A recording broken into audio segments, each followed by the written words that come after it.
É a era do Espírito Santo.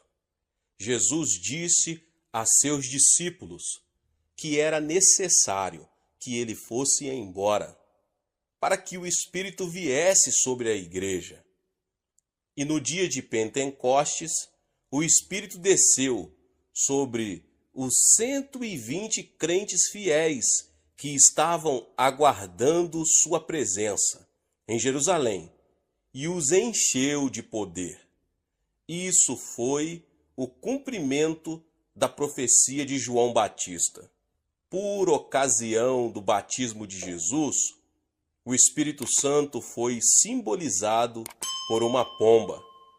O motivo de a pomba ser empregada como símbolo do Espírito está relacionado com a natureza e a personalidade dele. A pomba é uma criatura muito branda e o Espírito Santo também o é. Só começamos a entender a natureza do Espírito Santo depois que começamos a ter comunhão com ele. No Antigo Testamento, não vemos o Espírito Santo como uma personalidade distinta. No Novo Testamento, ele apresenta Cristo de tal maneira que é possível não notarmos como é rica a natureza da terceira pessoa da Trindade. E como podemos chegar a conhecer o Espírito Santo?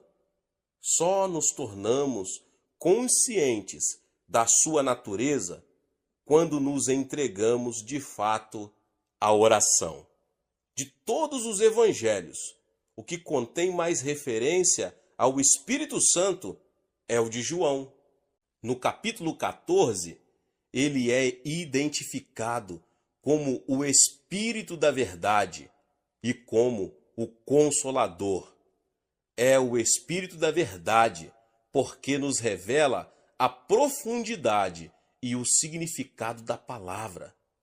É o Consolador porque dá ao nosso coração uma paz que o mundo não pode conceder. Para o mundo só existe paz quando cessam as hostilidades. Mas o Espírito Santo nos dá paz em qualquer circunstância. Assim, quando aprendemos a andar no Espírito, aprendemos a viver em paz e em verdade. Então, se alguém não experimenta a verdade em sua vida, ou se não caminha na paz de Deus, provavelmente não está andando no Espírito. O Espírito Santo pode abençoar-nos quando lemos a Bíblia. E ele pode dirigir-nos quando damos testemunho de Cristo. Pode ungir-nos quando pregamos a palavra de Deus ou ensinamos suas verdades. Quem deseja ter uma comunhão íntima com o Espírito Santo precisa orar muito. Eu aprendi isso nos primeiros anos de meu ministério. Eu estava me esforçando muito para ganhar almas para Cristo, mas com poucos resultados. Certo dia, quando orava, o Senhor me falou o seguinte: quantas cordonizes o povo de Israel teria de apanhar se tivesse ido caçá-las no deserto? Bem poucas, Senhor, respondi. Como eles apanharam as cordonizes? Continuou o Senhor. Deus mandara a ventania que trouxera as cordonizes. Ele estava me mostrando a diferença entre ganhar almas sem a estratégia do Espírito Santo e ganhá-la num trabalho de cooperação com ele. Em seguida, Deus me disse uma coisa que transformou totalmente a minha vida. Você tem que aprender a conhecer o Espírito Santo e trabalhar com ele. Eu sabia que era regenerado, sabia que estava cheio do Espírito Santo, mas sempre pensava que o Espírito Santo era apenas uma experiência de vida cristã e não uma personalidade. Então, para conhecer o Espírito Santo, eu teria que passar algum tempo em conversa com ele e também deixar que ele falasse comigo. E foi essa comunhão com o Espírito Santo que operou todas as grandes mudanças que ocorreram em meu ministério. A criação de sistema de células na igreja nasceu da comunhão com o Espírito Santo em oração. A fundação do nosso ministério, crescimento da Igreja Internacional, também resultou da comunhão com o Espírito Santo. E, na verdade, todos os grandes princípios espirituais que ensino na Coreia e em outras partes do mundo foram aprendidos numa genuína e íntima comunhão com o Espírito Santo, em oração e não em compêndios teológicos.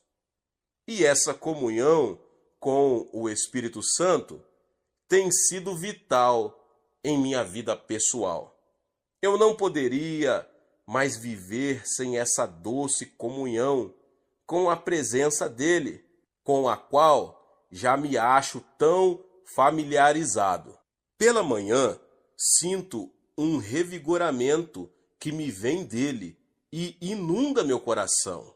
E assim tenho forças para enfrentar todos os problemas daquele dia, sabendo que serei vitorioso em todas as situações. Já descobri também que não tenho capacidade própria para resolver os milhares de problemas que me são trazidos diariamente. Mas sei que posso dizer para o Espírito Santo: Doce Espírito, quero contar-te um problema. Sei que conheces a mente de Deus e sabes a solução para ele. E então, com toda confiança, fico aguardando pela resposta. Já percebi também que essa comunhão diária com o Espírito Santo é imperiosa para mim, pois nesses anos todos descobri que ele me renova espiritual, mental e fisicamente. Uma boa parte do tempo que passo em oração, todas as manhãs, é dedicada à comunhão com o Espírito Santo. A cada vez que Deus me revela algo de novo em sua palavra, sei que essa revelação me vem do Espírito da verdade, que habita em mim. Do mesmo modo que ele fez com que Maria concebesse, ele pode impregnar em nós a palavra viva. Porque a letra mata, mas o Espírito vivifica.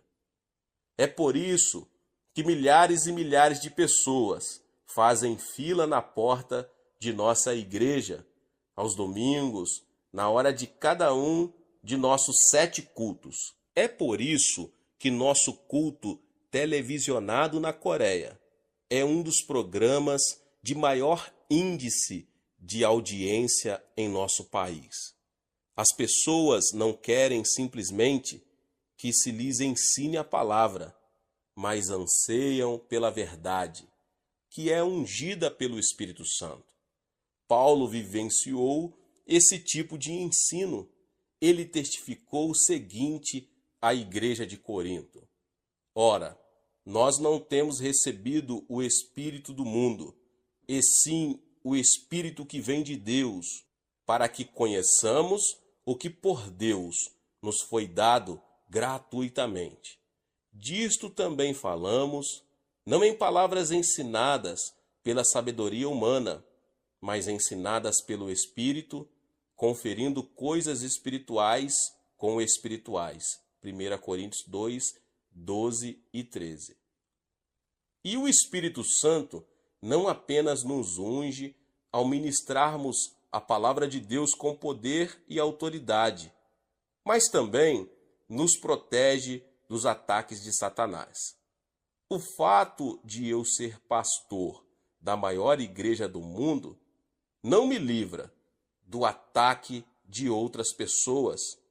As agressões que vêm do mundo não me incomodam, mas as que partem de alguns indivíduos que pertencem ao povo de Deus são as que podem nos ferir mais.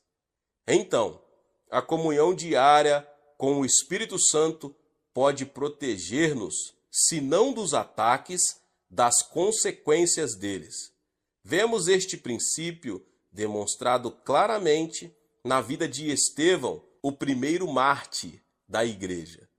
Estevão proclamava a palavra de Deus com grande poder, como vemos no capítulo 7 de Atos. Todavia, a única reação do povo foi um desejo intenso de matá-lo, devido à convicção de pecados que suas palavras lhe causaram. Ouvindo eles isso, enfureciam-se no coração e rilhavam os dentes contra ele. Mas Estevão, cheio do Espírito Santo, fitou os olhos no céu e viu a glória de Deus e Jesus, que estava em sua direita, e disse: Eis que vejo os céus abertos e o Filho do Homem em pé à destra de Deus. Paulo encerra sua carta à igreja de Corinto com as seguintes palavras: A graça do Senhor Jesus Cristo e o amor de Deus e a comunhão do Espírito Santo sejam com todos vós. E ele se refere à comunhão do Espírito Santo novamente em Filipenses 2:1. Se você está percebendo que suas orações são vazias e não revigoram sua vida espiritual, é possível que não esteja obedecendo à admoestação de Paulo e não esteja tendo comunhão com o Espírito Santo. O Espírito lhe dará a alegria, a paz e a sensação de estar agindo certo, que tanto deseja. Lembre-se de que o reino de Deus não é comida e nem bebida, mas justiça, paz e alegria no Espírito Santo. Paulo escreveu o seguinte, em sua primeira carta à igreja de Corinto, a respeito dos dons espirituais: Não quero, irmãos, que sejam ignorantes. 1 Coríntios 12:1. Pois este verso poderia tranquilamente ter sido escrito em nossos dias. Uma grande parte da igreja é ignorante com respeito aos dons e manifestações do Espírito Santo. E muitos daqueles que têm conhecimento sobre esses dons e manifestações espirituais não sabem exercitá-los, nem o momento certo de o fazerem. O Espírito Santo entra em uma pessoa por ocasião de seu novo nascimento. E a Bíblia nos aconselha a buscar, a partir daí, um relacionamento cada vez mais íntimo com Ele. Chamo a isso receber a plenitude do Espírito Santo.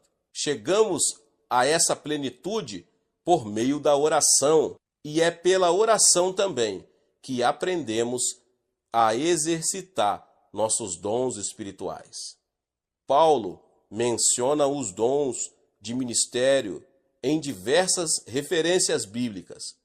Esses dons são distribuídos segundo a vontade de Deus, mas Deus dispôs os membros, colocando cada um deles no corpo, como lhe aprouve, 1 Coríntios 12:18. Assim que descobrimos qual é o nosso dom de ministério, é nossa responsabilidade desenvolver esse dom. Não te faças negligente para com o dom que há em ti, o qual te foi concedido mediante profecia, com a imposição das mãos do presbitério. Medita essas coisas e nelas sê diligente, para que o teu progresso a todos seja manifesto. 1 Timóteo 4, 14 e 15. Neste último texto, Paulo diz a Timóteo que, se meditar em oração, poderá desenvolver o dom de ministério que lhe fora dado. Em 1 Coríntios 12, ele apresenta os dons de ministério, não os engatando, mas citando apenas os essenciais: apóstolos, profetas e mestres. Em seguida, acrescenta uma segunda lista de dons de ministério que não são menos valiosos que os primeiros: milagres, dons de curar, socorros, governos, variedade de línguas. Na carta aos Efésios, ele desdobra mais a lista do primeiro grupo de dons de ministério. Ele mesmo concedeu um para apóstolos, outros para profetas, outros para evangelistas e outros para pastores e mestres. Efésios 4:11. No versículo seguinte, ele mostra qual é a finalidade desse primeiro grupo de dons, com vistas ao aperfeiçoamento dos santos para o desempenho do seu serviço, para a edificação do corpo de Cristo. Qual é, então, o objetivo da liderança cristã? É instruir os crentes novos convertidos em seu trabalho, para que o corpo de Cristo seja edificado e fortalecido. E como um líder cresce e faz desenvolver seu ministério, meditando e orando sobre ele. Então, quer seja você pastor ou líder da igreja, dirigente de um grupo menor ou diácono, seu dom só se desenvolverá e crescerá pela oração e meditação. Os dons de ministério espiritual são dados aos crentes pelo Espírito Santo, de acordo com a decisão do Pai. Então, todos os crentes podem ter manifestações do Espírito Santo. A finalidade dessas manifestações é a edificação de todos que se acham reunidos ali. Paulo diz o seguinte: a manifestação do Espírito é concedida a cada um, visando um fim proveitoso. Porque a um é dada, mediante o Espírito, a palavra da sabedoria, e a outro, segundo o mesmo Espírito, a palavra do conhecimento, e a outro, no mesmo Espírito, a fé, e a outro, no mesmo Espírito, dons de curar, a outro, operações de milagres, a outro, profecia, a outro, discernimento de espíritos, a um, variedade de línguas, e a outro, capacidade para interpretá-las. Mas um só, e o mesmo Espírito realiza todas as coisas, distribuindo-as como lhe apraz, a cada um individualmente. O capítulo 14 da carta de 1 Coríntios é todo dedicado à explicação sobre a prática correta das manifestações do Espírito Santo, principalmente em relação a um culto público.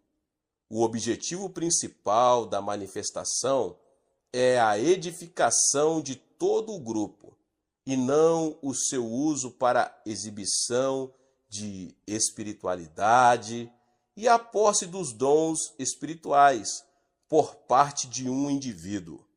No capítulo 13, que é mais conhecido como o capítulo do amor, o apóstolo não diz que amar é melhor do que ter dons espirituais, mas mostra qual é a motivação correta para a prática dos dons.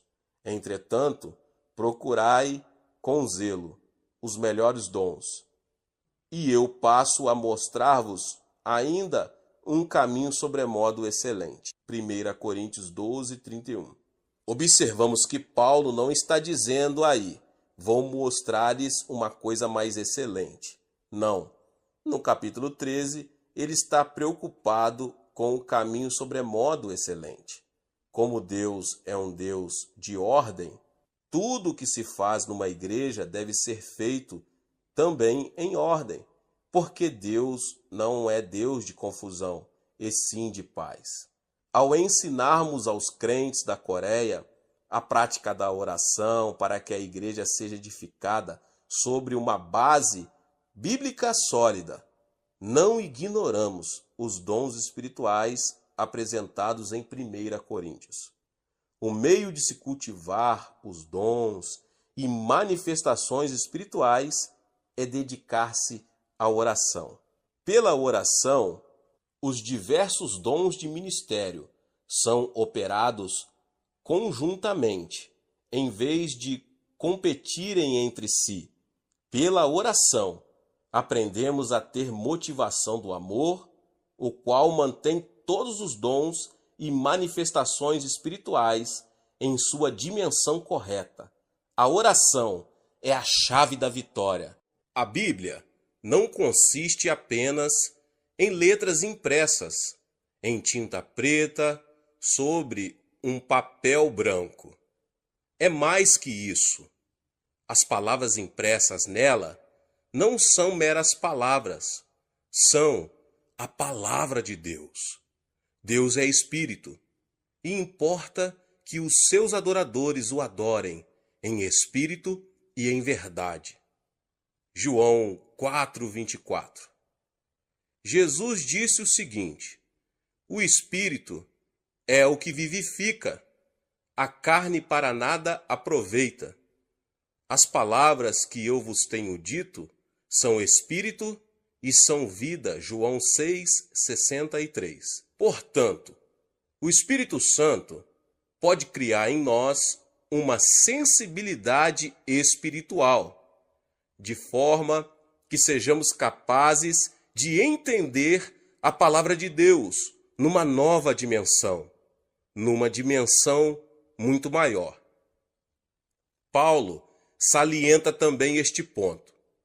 Mas falamos a sabedoria de Deus em mistério, outrora oculta, a qual Deus pré-ordenou desde a eternidade, para a nossa glória. Sabedoria essa que nenhum dos poderosos deste século a conheceu, porque se a tivessem conhecido, jamais teriam crucificado o Senhor da glória. Mas como está escrito, nem olhos viram, nem ouvidos ouviram, nem jamais penetrou ao coração humano o que Deus tem preparado para aqueles que o amam. Mas Deus no-lo revelou pelo Espírito, porque o Espírito a todas as coisas perscruta, até mesmo as profundezas de Deus.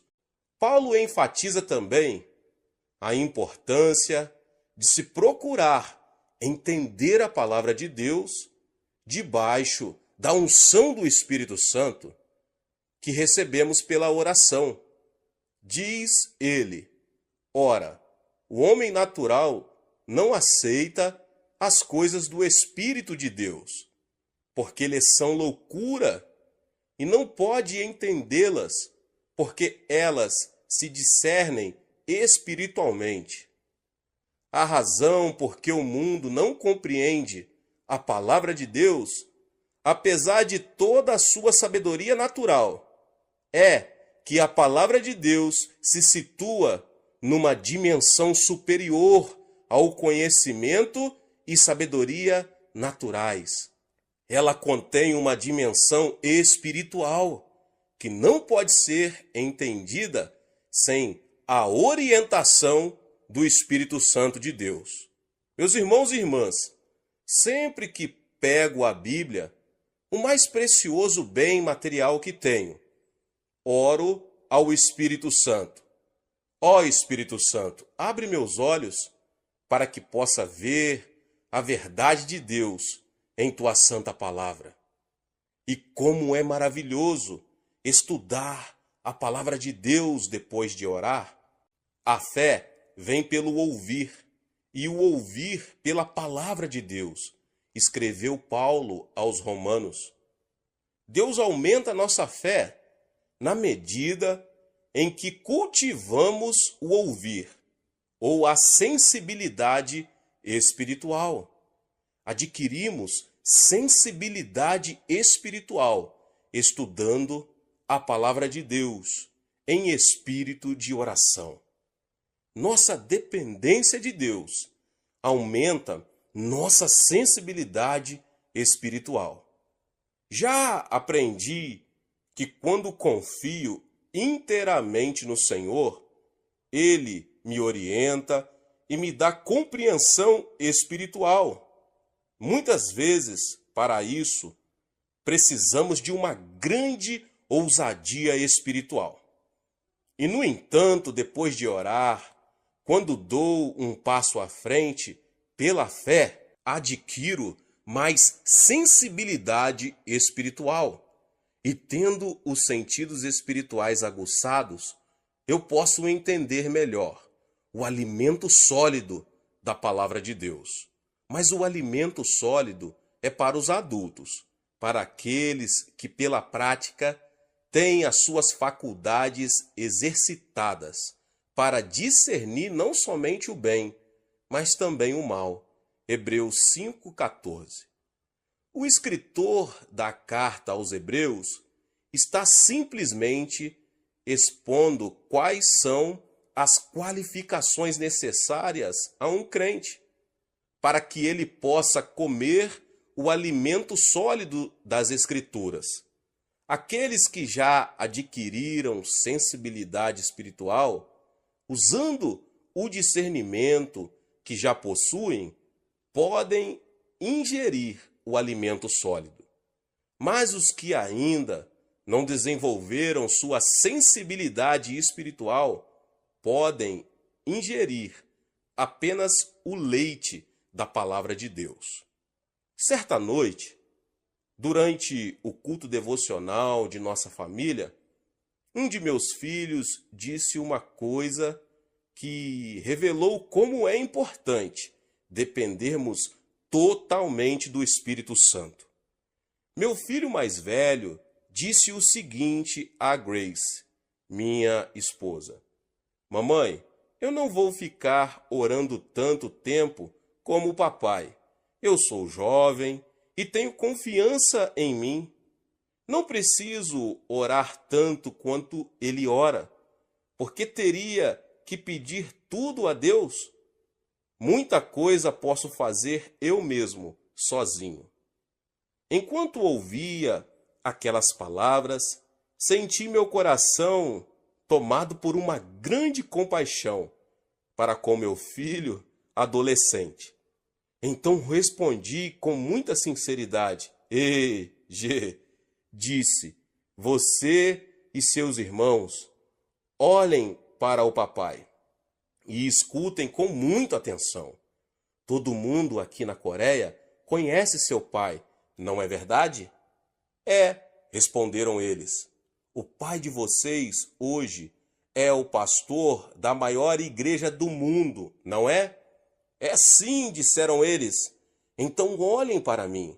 Há algum tempo estava sofrendo de tuberculose e quase à morte.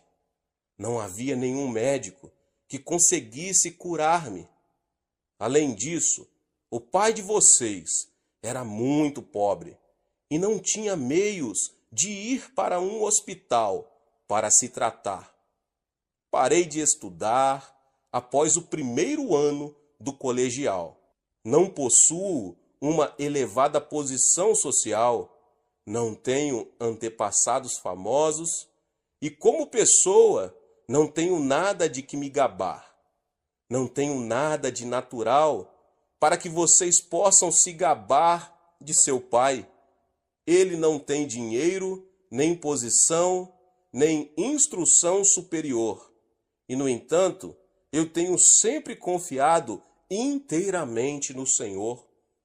e vejam o que ele fez por mim. Sabem o segredo do meu sucesso? Eu abri meu coração para o Senhor, confiei inteiramente nele. E com o auxílio de Deus, me eduquei. Li todos os livros que vieram às minhas mãos. Estudei muito, orando o tempo todo. Hoje, pela graça de Deus, sou o que sou. Filhos, se vocês confiarem apenas em sua própria força, em seus estudos e conhecimento natural, ficarão atolados na lama deste mundo. Não sejam ignorantes, aprendam a depender sempre de Deus, como eu faço. Depois de dizer isso a meus filhos, tive certeza de que não apenas tinham ouvido, mas também tinham compreendido as implicações do que eu estava dizendo. Depois que entenderam como é importante termos uma total e completa dependência de Deus, a atitude deles mudou muito, tanto quanto a expressão de seu semblante. Pela oração, eu não apenas me torno mais sensível à palavra de Deus, mas também aprendo a discernir melhor a presença do Senhor. Há momentos quando estou em oração e comunhão com Deus, em que a presença dele é tão real que tenho a sensação de que ele está ali, pertinho, e posso até tocar nele. E após passar algum tempo em companhia com o meu amado Senhor, sinto-me tão revigorado. Se uma pessoa não goza desse tipo de comunhão com Deus em oração, a vida cristã pode tornar-se muito cansativa e rotineira, principalmente se ela está no ministério pastoral. Se você ainda não experimenta regularmente esta comunhão, está na hora de começar agora. Pegue agora a sua Bíblia, a palavra de Deus, e comece pedindo ao Espírito Santo que faça que a presença de Cristo torne-se bem real para você. Peça-lhe que lhe dê uma nova compreensão de sua palavra. Peça-lhe que o coloque numa nova dimensão de comunhão com o Espírito Santo, para que você possa ter uma sensibilidade espiritual para a glória e honra do Senhor.